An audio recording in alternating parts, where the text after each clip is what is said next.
April 19th, 1963 was the kind of night history usually forgets.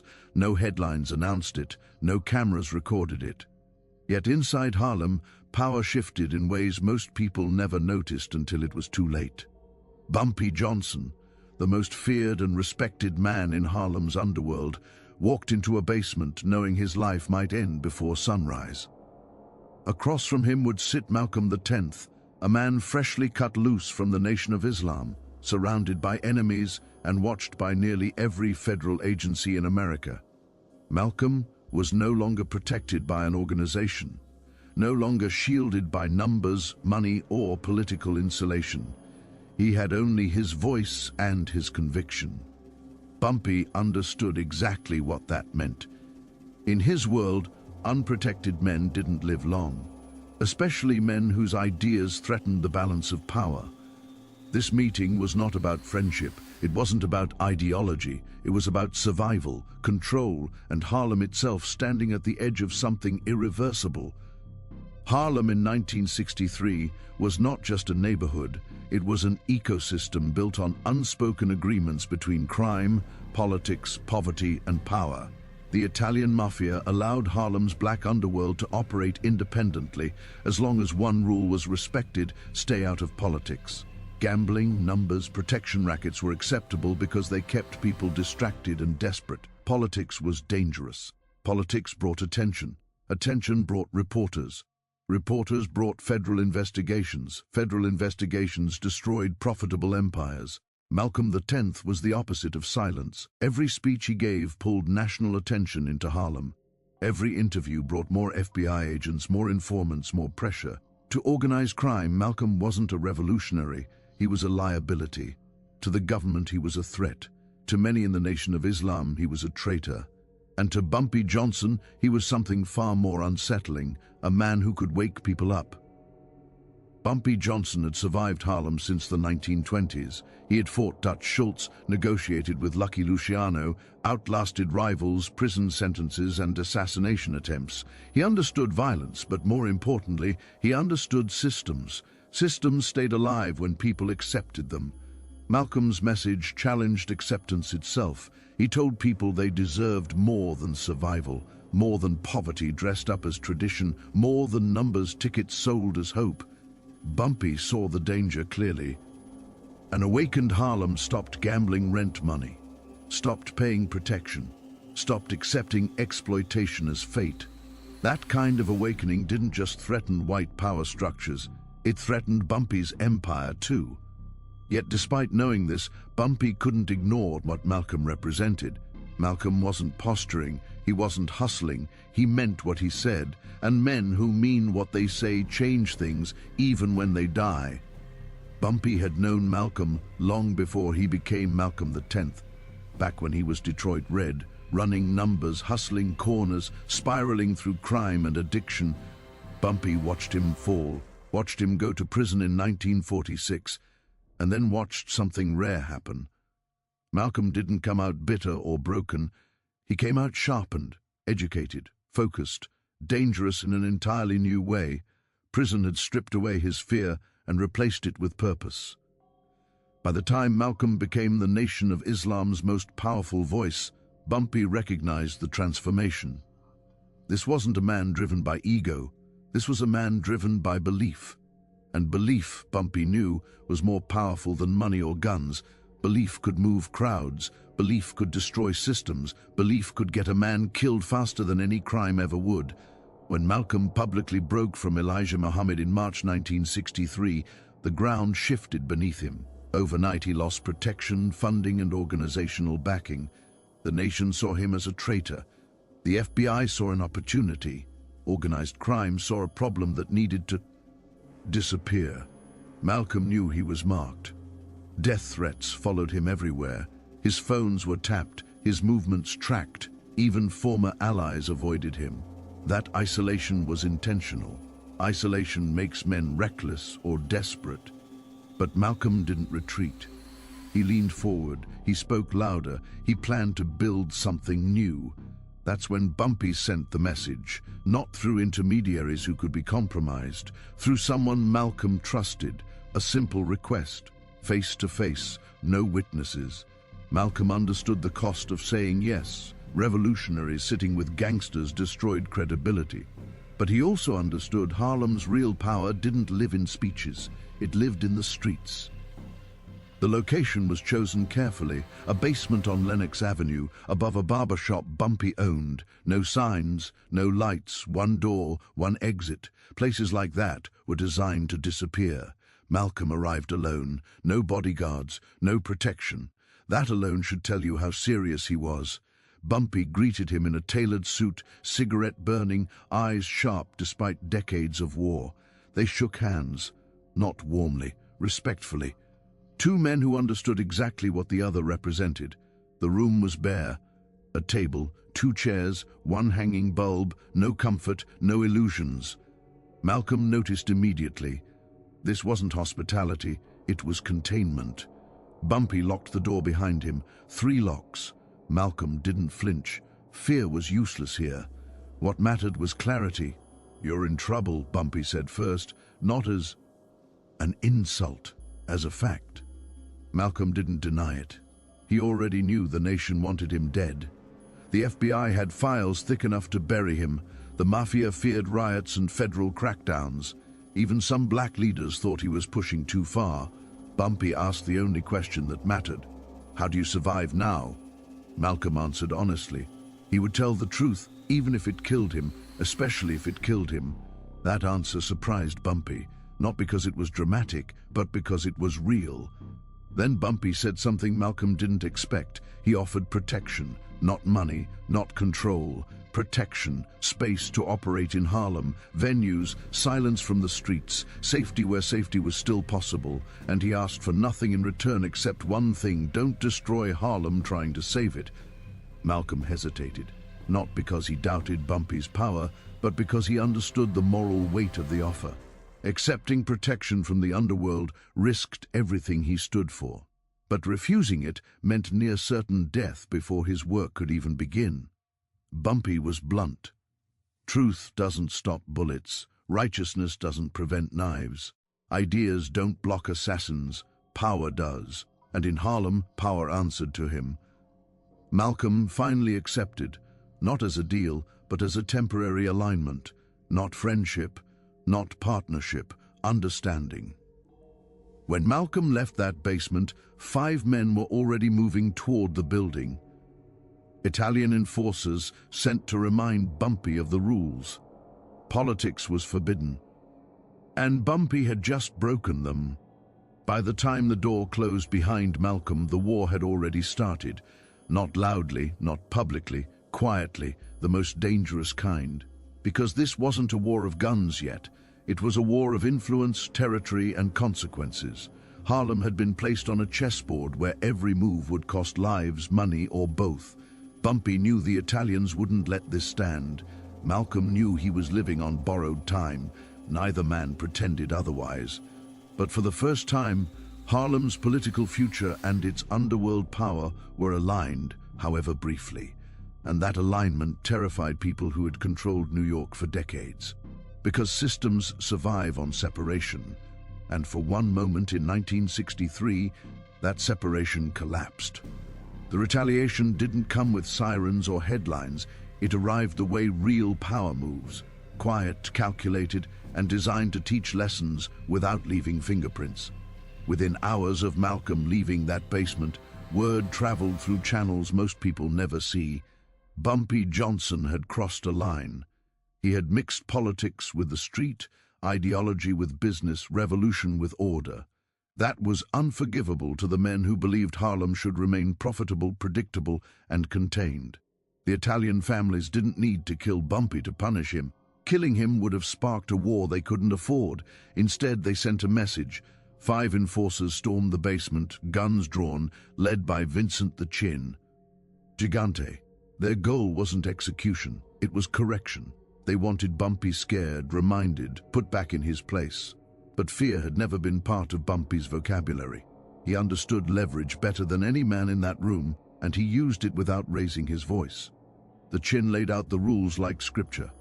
Harlem runs its rackets. The Italians take their cut. No politics, no attention, no federal heat. Malcolm X was federal heat incarnate. Protecting him endangered every operation in New York. Bumpy listened without interruption. Then he did something unexpected. He didn't threaten violence. He threatened silence. If they pulled the trigger, every numbers operation in Harlem would shut down by morning. Every dollar flowing north would dry up. No riots, no war, just economic death. Harlem's underworld didn't belong to the Italians. They profited from it because Bumpy allowed it. And the Chin knew that was true. That's why he backed down. Not out of respect, but out of math. Killing Bumpy cost too much. Letting him live cost less. But the warning was clear. Malcolm X would die. Bumpy could delay it, but he couldn't stop history forever. After that night, Harlem changed without most people noticing. Malcolm began speaking more openly, more aggressively, but something strange happened. No one touched him in Harlem. Not Nation of Islam enforcers, not freelance killers, not organized crime. The streets closed ranks. Venues opened their doors. Events ran without interruption. Ord spread quietly, never written, never spoken aloud in public. Malcolm is protected. Touch him here, and you answer to Bumpy. For nearly 2 years, that protection held Malcolm traveled. He organized, he founded the Organization of Afro-American Unity. He connected the black struggle in America to anti-colonial movements worldwide. Harlem became louder, prouder, more dangerous to the status quo. The FBI noticed, the NYPD noticed, the nation noticed.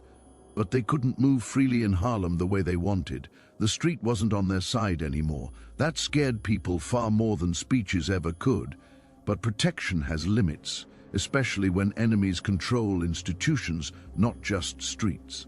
In November 1964, Bumpy Johnson was arrested on conspiracy charges and sent upstate. The timing was perfect.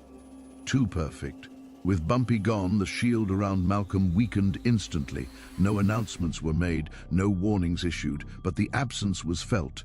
The street stayed quiet, but hesitation crept in. People became cautious. Protection without a king is fragile. 3 months later, Malcolm X was assassinated at the Audubon Ballroom.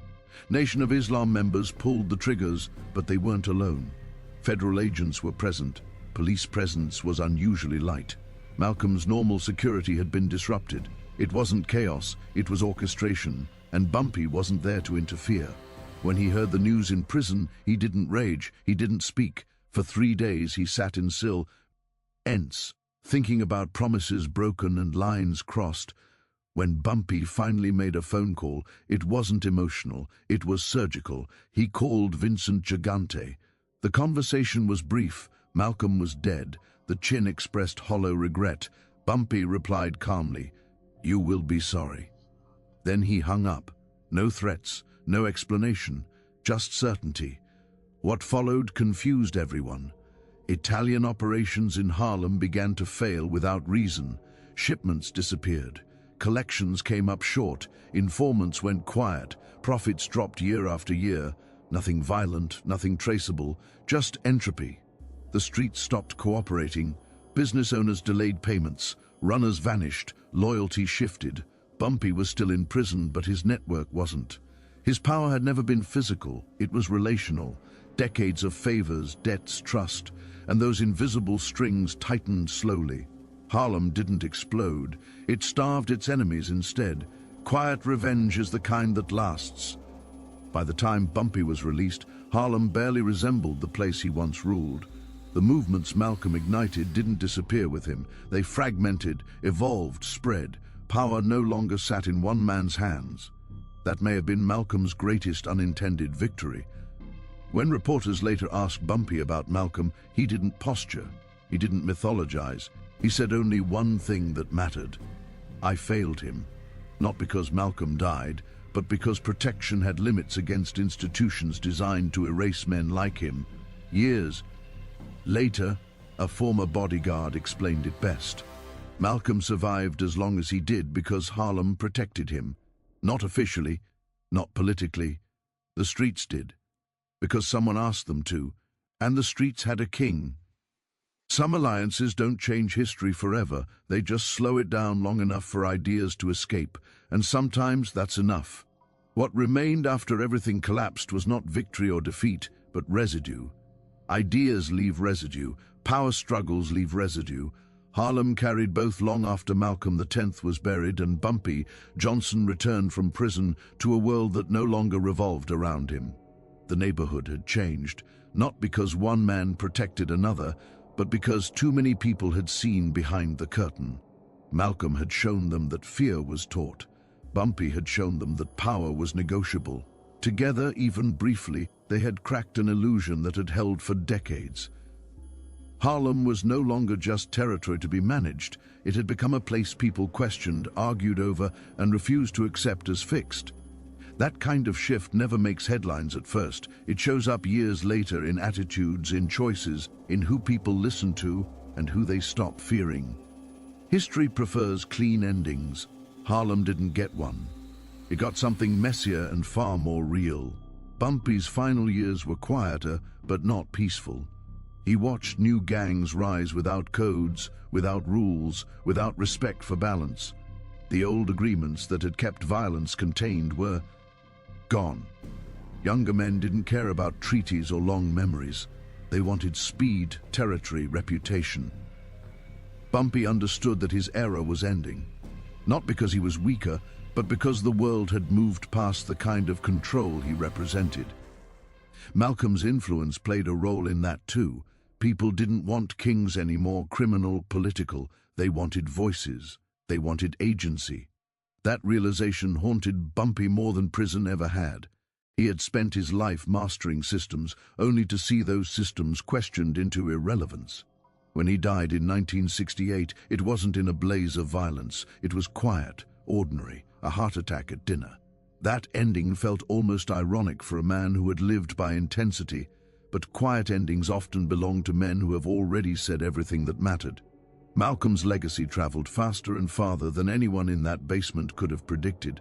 His speeches spread globally. His ideas outlived the organizations that tried to contain him. Even people who disagreed with him were forced to respond to him. That is real power, not control, but influence that refuses to die. The alliance with Bumpy was never public because it didn't need to be. It existed in the space where survival meets principle.